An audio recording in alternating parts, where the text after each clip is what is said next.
CCTV में actress Twisha Sharma को सीढ़ियों से ऊपर जाते देखा गया, लेकिन कुछ ही देर बाद उनके पति उन्हें बीच सीढ़ियों में सीपीआर देते हुए नजर आए। पर सबसे शॉकिंग चीज ये नहीं थी। जिस वक्त इस घर में ट्विशा की जान जा चुकी थी, उसी वक्त उनकी सास, जो रिटायर्ड जज हैं, वो कैमरे में बिल्कुल नॉर्मल तरीके से एक रूम के अंदर जाती हुई नजर आई, जैसे इस घर में कुछ हुआ ही ना हो। और बस यही सीसीटीवी फुटेज अब पूरे देश में आग की तरह फैल रही है। आखिर एक्ट्रेस ट्विशा शर्मा के साथ उस रात क्या हुआ था? 11 मई 2026 को ट्विशा इंस्टाग्राम से अपनी एक फ्रेंड को मैसेज करती है, मैं फंस गई हूँ, तुम मत फंसना, ज्यादा बात नहीं कर सकती, सही वक्त आएगा तो बात करूंगी। लेकिन आखिर वो सही वक्त कभी आया ही नहीं। उत्तर प्रदेश के नोएडा में रहने वाली ट्विशा शर्मा, जहां उन्होंने मिस पुणे का टाइटल जीता, मॉडलिंग करते करते उन्होंने तेलुगु की कई फिल्मों में भी काम किया और फिर गुड़गांव के एक कॉर्पोरेट फर्म में जॉब करने लगी। फैमिली भी काफी सेटल थी। इनके पापा अब्रॉड के एक फार्मास्यूटिकल कंपनी में काम करते थे और इनका भाई इंडियन नेवी में मेजर है। सब कुछ परफेक्ट लग रहा था, लेकिन कभी कभी सब परफेक्ट दिखने वाली जिंदगी के अंदर ही सब डेंजरस राज छुपे होते हैं। फिर ट्विशा ने 2024 में एक मैट्रिमोनियल साइट पर अपनी प्रोफाइल बनाई, जहां उनकी मुलाकात होती है एमपी के कटारा हिल्स के क्रिमिनल लॉयर समर्थ सिंह से। फैमिली बैकग्राउंड अच्छा था और स्टेटस भी काफी अच्छा था और पूरे एक साल तक एक दूसरे को जानने के बाद और 9 दिसंबर 2025 को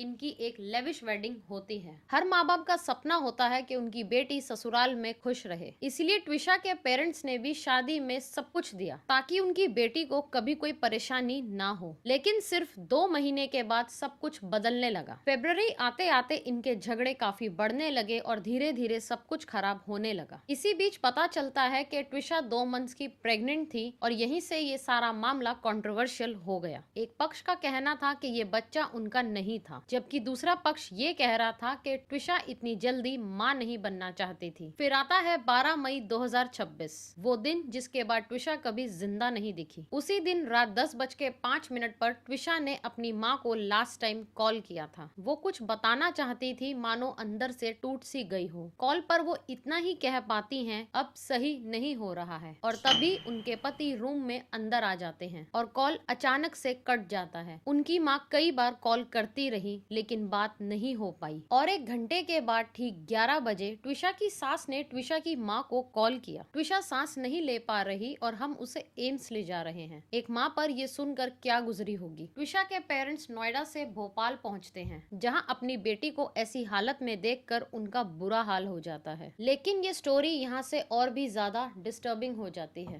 फैमिली का कहना था कि ट्विशा पर प्रेशर डाला जा रहा था कि उनके पापा की जो भी इन्वेस्टमेंट है जो उनके नाम पर है, उन्हें उसके पति के नाम पर ट्रांसफर करना होगा। मना करने पर अलेजेडली वो उसे गंदी गंदी गालियां देते थे। और जब फैमिली कटारा हिल्स के पुलिस स्टेशन पर पहुंचती है डाउरी हरासमेंट और मर्डर की कंप्लेंट लेकर, तो उनका आरोप है कि पुलिस ने उनकी कोई भी सुनवाई नहीं करी। कुछ राज अभी भी बाहर आने बाकी थे। 15 मई 2026 को एम्स भोपाल से ट्विशा की पोस्टमार्टम रिपोर्ट आती है, जिसमें लिखा था कि ट्विशा की मौत दम घुटने की वजह से हुई थी, जो हैंगिंग की वजह से भी हो सकता है। लेकिन रिपोर्ट में एक बेल्ट का जिक्र होता है और उसके मरने से पहले उसके नाक, कान और गले पर भी कई चोटों के निशान थे और यही सब डिटेल से लोगों को डाउट होने लगा। लेकिन फैमिली का आरोप है कि इतना सब होने के बाद भी पुलिस ने कोई भी एक्शन नहीं लिया। और फिर 17 मई 2026 को ट्विशा के पेरेंट्स मध्य प्रदेश के सीएम आवास के बाहर इंसाफ की गुहार लगाने लगे। दूसरी तरफ एक्स पर जस्टिस फॉर ट्विशा ट्रेंड करने लगा। देखते ही देखते ये केस नेशनल न्यूज बन गया। लोगों का गुस्सा इतना बढ़ गया कि सीएम को ओएसडी को भेजना पड़ा ताकि ट्विशा के पेरेंट्स की भी बात सुनी जा सके और फाइनली एफआईआर दर्ज होती है। फैमिली की 3 डिमांड थी। समर्थ सिंह को अरेस्ट किया जाए, दिल्ली एम्स में सेकंड पोस्टमार्टम किया जाए और थर्ड, इस केस को दिल्ली या नोएडा में ट्रांसफर किया जाए ताकि कोई भी इन्फ्लुएंशियल इंसान इस केस को हार्म ना कर सके। लेकिन इसी बीच ट्विशा की सास एक एंटिसिपेटरी बेल ले चुकी थी, क्योंकि वो खुद एक रिटायर्ड जज थी। और यहाँ से सोशल मीडिया अब 2 पार्ट्स में डिवाइड हो गया। एक तरफ लोग इसे डाउरी, हरासमेंट और मर्डर का केस बता रहे हैं और दूसरी तरफ उनके इन-लॉज का कहना है कि ट्विशा अलेजिडली सब्सटेंसेस लेती थी और सब्सटेंसेस ना मिलने पर चिड़चिड़ी हो जाती थी। उनका एक ये भी क्लेम है कि शादी के बाद ट्विशा ने अपना अबॉर्शन करवाया था। अब सच क्या है ये तो इन्वेस्टिगेशन के बाद ही पता चलेगा। लेकिन एक बात जरूर है कि 11 मई को वो इंस्टाग्राम पर भेजा हुआ मैसेज आज भी कुछ लोगों को डिस्टर्ब कर रहा है, जिसमें उन्होंने साफ साफ कहा था मैं फंस गई हूँ। आखिर ट्विशा किस चीज में ऐसा फंस गई थी, ये सबसे बड़ा सवाल है। और अगर सब कुछ नॉर्मल था तो उस सीसीटीवी में हर चेहरा इतना अलग क्यों लग रहा था? आपको क्या लगता है, ये सुसाइड है या कुछ और? अपनी राय को कमेंट करें और शेयर करके इस केस को आगे से आगे पहुंचाएं, ताकि फिर किसी बेटी के साथ ऐसा ना हो, क्योंकि कभी कभी सोशल मीडिया का प्रेशर ही सच को बाहर लाता है। ऐसी ही और दर्दनाक कहानियों के लिए इस पर क्लिक करें।